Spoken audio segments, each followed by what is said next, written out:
மக்களே இன்னைக்கு வயலில் ஏறு தான் ஓட்டணும். சரி வயலில் ஏர் ஓட்டலான்னு போனால் எங்கள் அத்தை உளுத்தஞ்செடி களை கொத்தி வச்சுட்டு இருந்தாங்க. சரி ஏர் ஓட்டுற மாடுகளுக்கு தீனி போட்டுடலான்னு சொல்லிட்டு எங்கள் அத்தை களை கொத்தி வச்சிருந்த பில்லை எடுத்துகிட்டு போகணுன்னு வந்தால் அதே கடை எடுத்துகிட்டு போகிறேன் கண்ணுக்குட்டிக்கு போட்டுக்கலாம்டா நீ போய் வரப்பில் அறுத்து போடுறேன்னு சொல்லிட்டாங்க.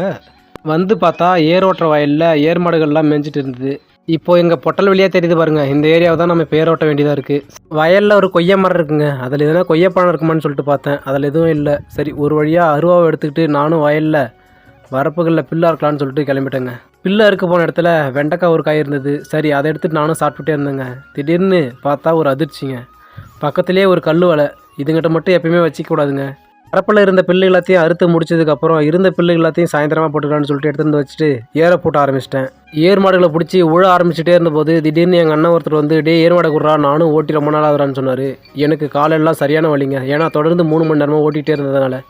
ஒரு வழியாக மாடெல்லாம் பிடிச்சி கட்டிட்டு தீனியை போட்டுட்டு வீட்டுக்கு கிளம்பிட்டேங்க.